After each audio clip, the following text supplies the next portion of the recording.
All right, everybody. This is Dennis Misegoy, Libertarian for the U.S. Senate here in the state of Florida. I don't know if I'm having some camera issues or I know I'm already having some connection stuff because probably not for anybody who's actually able to hear this. I guess unless you're hearing this on the recording afterwards, because normally we're also streaming on YouTube, but unfortunately, with whatever the last update I got for OBS, now the little plugin that I use so I can stream simultaneously on both Facebook and YouTube is no longer working. So we're just on Facebook, and I'll probably download the file and post this on YouTube soon thereafter, just to make sure that it's available there as well. But yeah, good afternoon. Another Thursday live stream. Good to be with you. Again, my name is Dennis Misegoy, the Libertarian candidate for the U.S. Senate here in the state of Florida. Talking to you guys, taking the opportunity again to do so. And trying to think really, what the topics, I'm sort of thrown off since I was just having the little technical issues as I mentioned. I guess I'll talk about upcoming stuff to start off with. This Sunday is September 11th. We're planning a little event, like as I mentioned before. It's on the website. I need to put a couple other events that are coming out a little further out.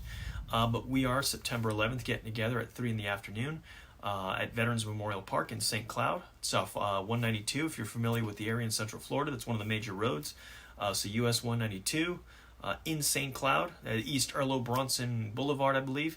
Memorial Highway, excuse me, or something like that. The name of the street is really long, but I just go by 192. So, but yeah, and it's 13th Street also in St. Cloud as well. So a lot of different names for the same road, but there's a park over there.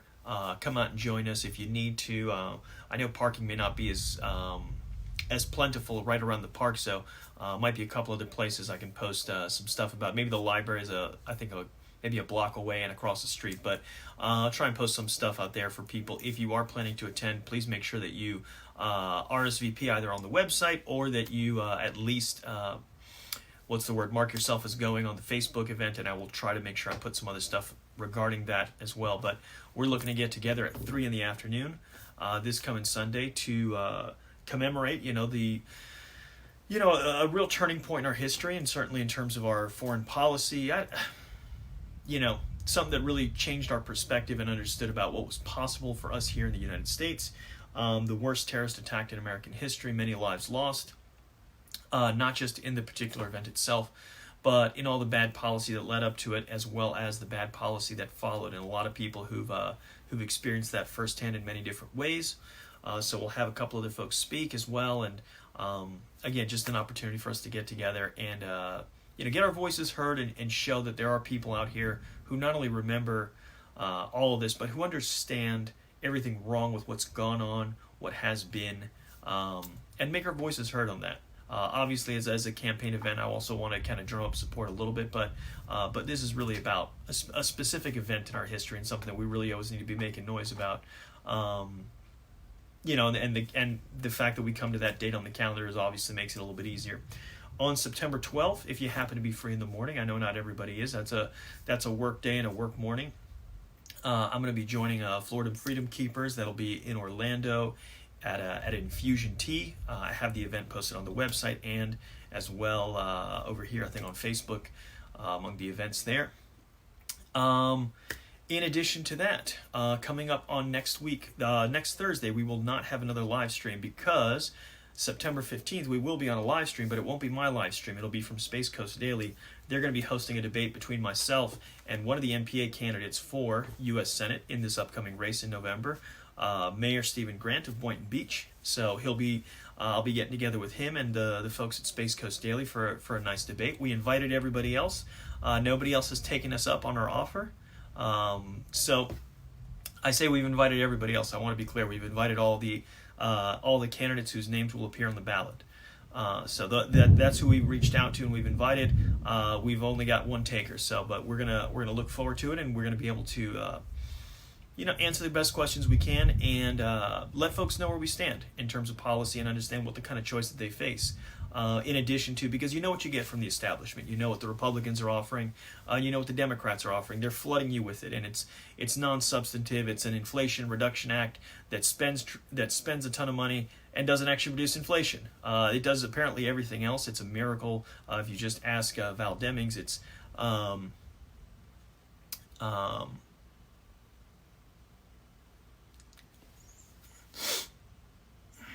Okay.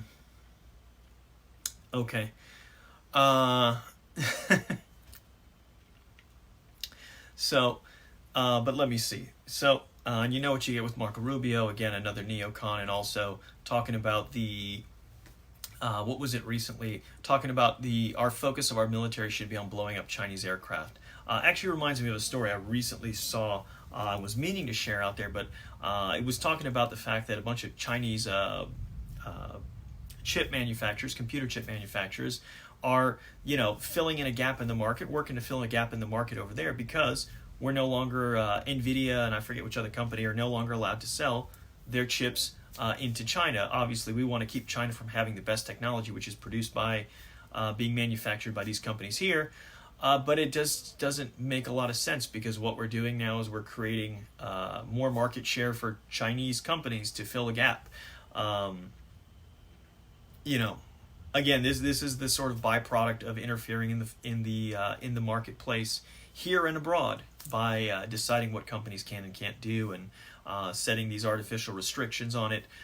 Because would it really be so bad for these folks to be any other company to be dependent on U.S. made technology, on hardware being produced by us? Again, it's interdependence, which I think is really going to ensure peace. Is really part of the path to peace. Is that sort of interdependence? The butcher and the baker aren't going to kill each other because the baker still wants to eat meat and the butcher still wants to have bread. As long as there's an interdependency between us and other nations in the world, it really reduces the incentives for conflict, or at least it creates an incentive to avoid conflict, and we really need a little bit more of that with the way things are going these days. David, I agree. Drop me a line, man. Drop me a line, and we'll make something else happen. I don't know about this next week because this next week is going to be pretty busy, but drop me a line and we'll make it happen again. So for sure. Let's see. But yeah, we've got those things coming up. We've got the debate coming up, and let me see. I'm going through a lot of this. Just yesterday, we were a lot of folks in the political mainstream were commemorating and cheering on President Barack Obama as he returned and had his portrait, him and his wife's portrait, unveiled. This is one of those things where I think it's always important to remind people of who it is we're talking about here. Just the two of the nice stories I like to bring up to sort of give people a little bit of added perspective when they talk about how much they love President Obama and what class and all of this great stuff about loving having him as president. I like to point out the bombing of the hospital in Kunduz in Afghanistan, where 42 people were killed because the U.S. blew up a hospital. I believe it was Doctors Without Borders. But the fact that, again, as part of our war effort, this was in 2015 when Obama was president, of course, blowing up a hospital. That seems like kind of not such a great thing to do, sort of obviously kind of like war crime type stuff. But nobody's held accountable. Certainly not the president, and not even in the sense of his reputation. Not amongst the mainstream, at least. So I think it's always important to bring attention to that. Another one of these good stories that I say good, obviously. I don't mean good in the sense of that it represents something positive, but I mean good in the sense that it is illustrative of the reality of his presidency and in general. So that one being the assassination of Abdul Rahman al-Awlaki, who was a 16-year-old American citizen. His father happened to be a notable character who I guess you can say was a part of or a face of ISIS, Ayman al-Awlaki. It escapes me whether he was actually accused of really participating in terrorist plots or if he was just or if he was really just put up as a mouthpiece of that regime, the Islamic State and everything. But regardless, he did something, and obviously the U.S. went out and assassinated him. No due process, again, as an American citizen.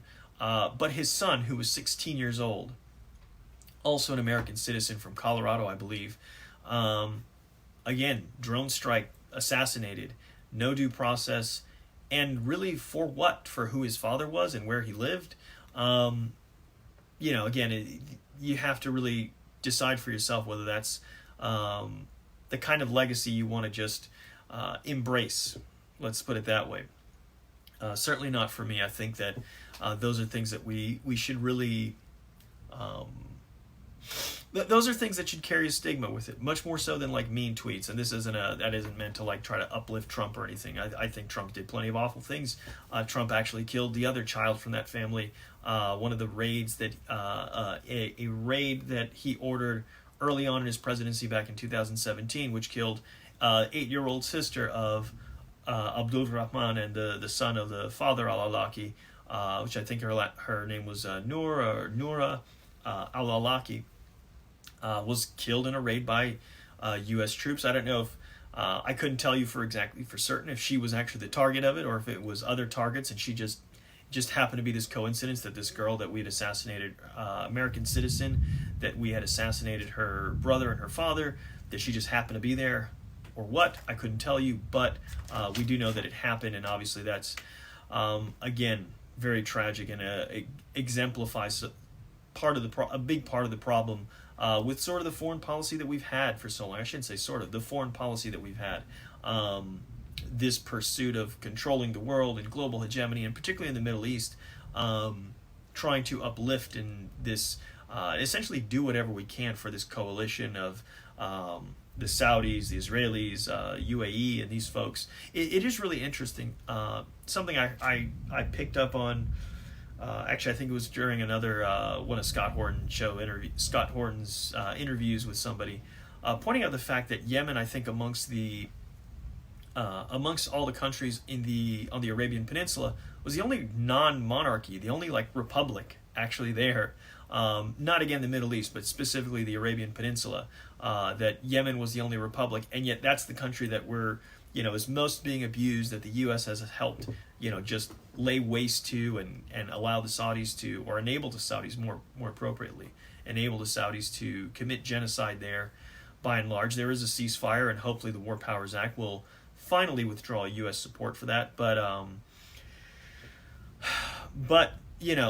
at the same time, Biden was sending more troops in June, so who knows? Who's to say?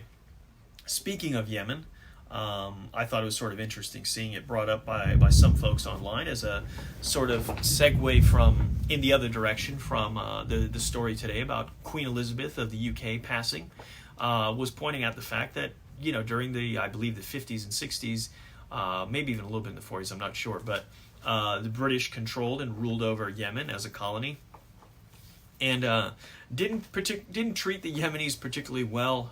Again, part of that sort of bad legacy, and I guess a reminder that while for some of us this may be something that's very far removed, when we talk about colonialism, particularly, the perspective from here in the U.S. is that's ancient history, but it's worth remembering that in some parts of the world, like Yemen, like the Middle East in general, colonialism really isn't that distant of a memory. There's plenty of people around today who experienced that and who lived under that, and so interesting little bit of perspective to add in there. So worth giving a thought to, at least. Not to say that something that's less worthy of that, I think, is the whole story about with the monarchy in the UK. Obviously, it really shouldn't be terribly relevant to us, but for some reason there remains this fascination in the U.S. with that. So it is what it is. I guess maybe just because we share the English language media in some great measure with the UK as well. So anyway, let's see. What else do we have? What other questions or ideas? We mentioned the events coming up. Let me see, man. Let me see. I'm trying to go through some of my stuff. Another thing I will recommend to anybody who takes any time, particularly again as we're coming up to 9/11, and I've posted a bit on. Well, I need to post it on Facebook as well, but I've posted on some other social media. The famous article written by former Libertarian presidential candidate Harry Browne back on September 12th of 2001. When will we learn? I strongly recommend anybody, particularly those of us who are old enough to really remember what the sentiment was at that time. And like me, if you probably weren't a libertarian back then, just over 20 years ago, but you remember what the general perspective of, you know, the world, and certainly here in the U.S. was, the reaction to what happened. Reading that gives you some idea that folks did have some perspective at the time, and it offers a tremendous amount of perspective, because at the same time when this tragedy was fresh and the loss of life was had happened so right then, that that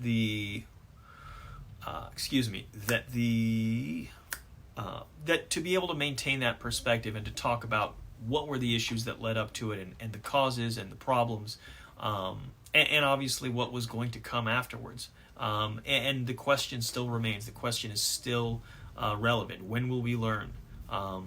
We as a nation at least have not. You know, obviously some of us have. Some of us have recognized the issues, and we see, and we respond, and we speak out. But there's certainly not enough of us. There's certainly not enough who recognize the myriad of issues and just the misguided nature of our policy, and where it continues to lead us, where it has led us, and where it continues to lead us. And so we want to do our best to break that cycle. But obviously it's not going to happen very easily, and it's not going to happen by leaving the same folks, as I keep making this point, it is not going to happen by leaving the same folks in power. The folks who have been creating this policy, and the people that they brought up into it, that same foreign policy establishment, whether those are old members of that establishment or new members of that establishment, they are not going to change this. They are not going to bend and turn away from this way of doing things. It is only going to change if we stop allowing them to hold that power. And that means a willingness to reject that system, to reject the two-party system, to reject the establishment, and to really make a different choice, and not take the easy way of just trying to find some Republican or Democrat who sounds a little more anti-establishment. We really need to be willing to, again, just say no. Just say no to the R's and D's, and be willing to choose something different. That's part of why I'm running, and part of why I put myself, I can't really put myself on the ballot, but put myself out there, and decided to make the effort to be able to get onto the ballot, and to be able to offer people an alternative to the establishment here. So something that is really important, and I think, again, the question always being, how much longer can we wait? You know, that's an attitude that obviously pervades among a lot of voters, and when you talk about voting for a third-party candidate, it's always one of these things, well, when they're more viable, or some other time, we can't do it this time, we can't risk this or that. Obviously, to which point I say, well, how much more can you risk of continuing on the path that we're on? Again, and something I try to make light of in previous times talking to people about this subject was the fact that, again, just imagine if the folks in the U.S. Revolutionary Army, in the U.S. Revolutionary War, if the folks who were fighting on our side for the U.S. independence, if they had said, you know what, I'm going to wait to get involved until, you know, until the Revolutionary Army is on, you know, more even footing with the British Empire. If I was going to wait until they were more viable, you know, what would we have had? Would we be here? Would we have? Would we be an independent country, or would we be mourning the loss of our queen because we'd still be part of the UK in some sense? So it is. It takes our willingness for us to take decisive action, to be willing to exercise some courage and reject the establishment, and not go along with what not go along with what we've been conditioned to accept, with what we've been told and what we've been pressured into. It's as simple as that. And what are we going to do, and how are we going to respond is really the question. So, but we can't do it if we don't have the opportunity. So that's, again, why I've stepped up to give us an alternative here in the state of Florida as well. We have Hector Roos running for governor. In addition, we've got a couple congressional candidates. We got Joe Hanush over I forget the region, excuse me, the district number for him. But he's over here in the Volusia County area and surrounding area. We got Frank Kraft over in, out and around Tampa, St. Petersburg. So we've got folks trying to get there and give voters the alternative because, like I said, as the tagline, before, change cannot wait. We cannot wait any longer. That's certainly my feeling and why I stepped up to do this. We're going to see what we're able to do and the level of change we can make. Obviously, no one of us can do it alone. Again, that's also why we organize as a political party and based on the set of principles that we have, the principles of peace and individual liberty. So that is a lot of it, man. So what is important for us to make sure that we continue to beat the door, hit the message for them. One that I'll remind people, because this is still going on in both the House and Senate, HJ Resolution 87 and SJ Resolution 56, the War Powers Resolution to remove U.S. support for the war in Yemen. The number is 1-833-STOP-WAR. See if maybe I'll put this graphic up or not.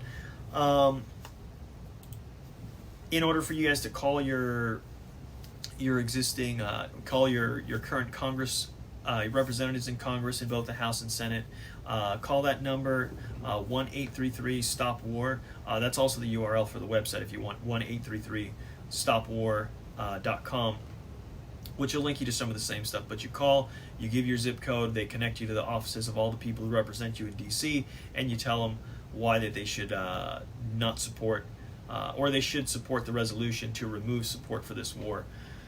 Let me see. Now, friendly reminder as it came to my attention again recently was that one of these actually did pass several years ago and was actually vetoed by President Trump. Again, a reminder that the Republican Party really hasn't turned a corner yet to becoming anti-war. But neither have the Democrats really, because the Democrats, again, Biden ran, not that this was a central theme of his campaign, but he did say that he was not going to keep supporting the Saudis. He was going to treat them as a pariah, and this and that, and obviously he's instead been out there fist-bumping MBS and trying to make nice and do whatever he can for them, including sending U.S. troops into Yemen to help out with the efforts. So,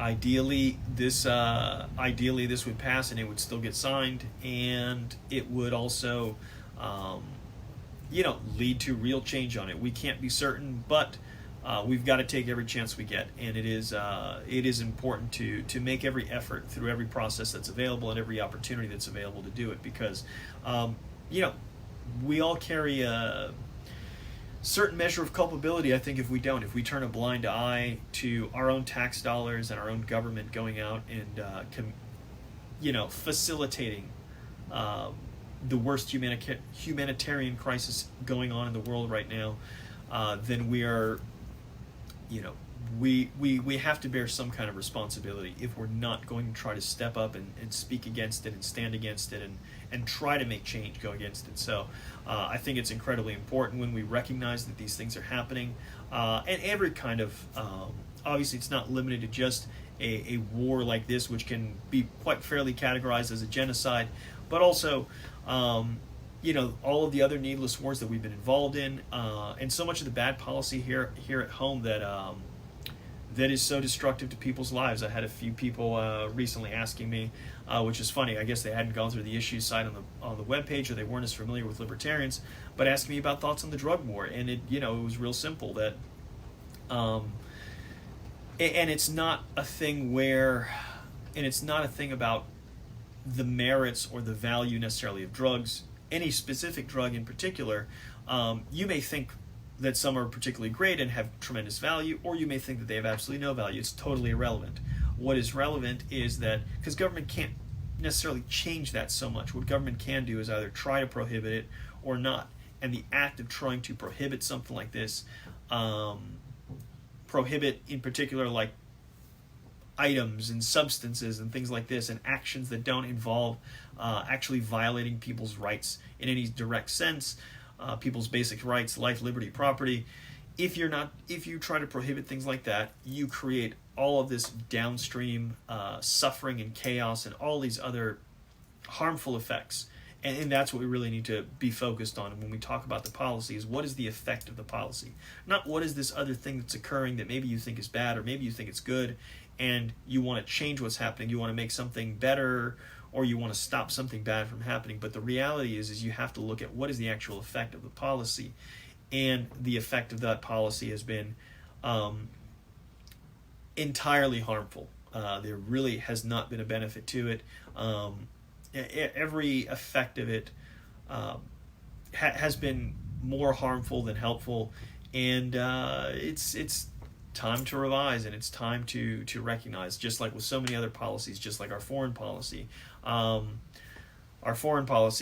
drug policy, the immigration policy, our economic policy. Again, of central economic planning and deciding, whether chip manufacturers can sell stuff to different countries, or that we're going to subsidize certain companies, take money away from people and businesses that are being productive, that are earning more, or that are earning whatever amount. We're going to tax them to go give that money to others that we think are more important, because this business, we need to have more of this. It's all extremely misguided, and it obviously lends itself to all other sorts of problems and creates perverse incentives and on and on and on. And we can, if we were nailing down a specific issue, and I know I'm just going all over the place because I got no questions really on it. So, that's all I can really do in a sense. And not one of these that's necessarily the most timely right now that I would go back and look for. But, all stuff that always comes up to my mind. And when we talk about the broad spectrum of issues that liberty really entails and that is affected. So,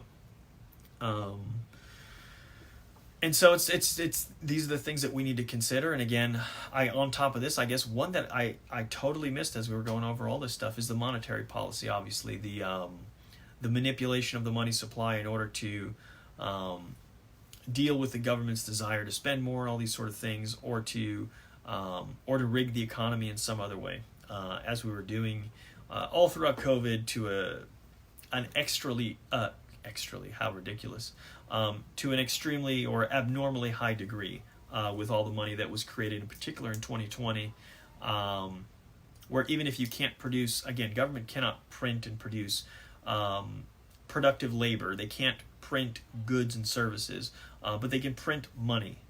They can create money out of nothing, or the Federal Reserve in particular, in this case actually, creating money out of nothing, so that you have even more goods you have even more money chasing after even fewer goods and services. So a real bad combination. It's what we're feeling the consequences of right now with inflation, and so it's another thing that needs to get corrected. More bad policy. That's not going to change with the status quo, folks, with the establishment candidates, and so that's why it's so important for us to reject that. And again, we can only reject it when we've got alternatives. I've done my best here, or I'm doing my best to offer a reasonable alternative. So stay tuned for more good stuff. I'm going to drop off in a minute or two, but reminder, September 11th, Sunday at 3 p.m. Come out and join us if you happen to be in Central Florida.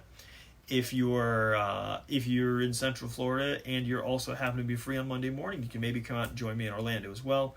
At Infusion Tea, the events are here on the Facebook's page, as well as on the website, the campaign website.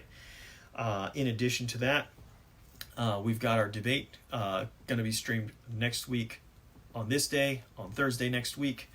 So we won't be doing our own live stream. It'll be coming from Space Coast Daily. I'm going to make sure that I can share it, and so that it's accessible to you guys. And that'll be the debate coming up. Further down from that, looking at possibly doing a meet and greet, maybe or not a meet and greet, but with the county affiliate social event in the Volusia County, the Volusia County affiliate in Volusia County. Looking for that maybe later this month. Next month we've got a visit to USF coming up. A lot of stuff that needs to be added to the calendar on the website. Jacksonville as well. We'll be making it out there, and we'll see how many other places we can hit up. We're running out of time, obviously, but we're counting on you guys as well to spread the message and make sure that people know that they do not have to accept the status quo. They do not have to accept the establishment here. So we got to give them a choice, and we got to make sure they let them know that they have a choice. So please help me with that, and spread the word, spread the message, and help us to do that as well if you can. If you'd like to volunteer and go on the website, I got to add a few options in there, but we need folks who can help out there, as well as if you can contribute as well. And we'll have some stuff coming up soon to help a little bit with incentives with that. So looking forward to it.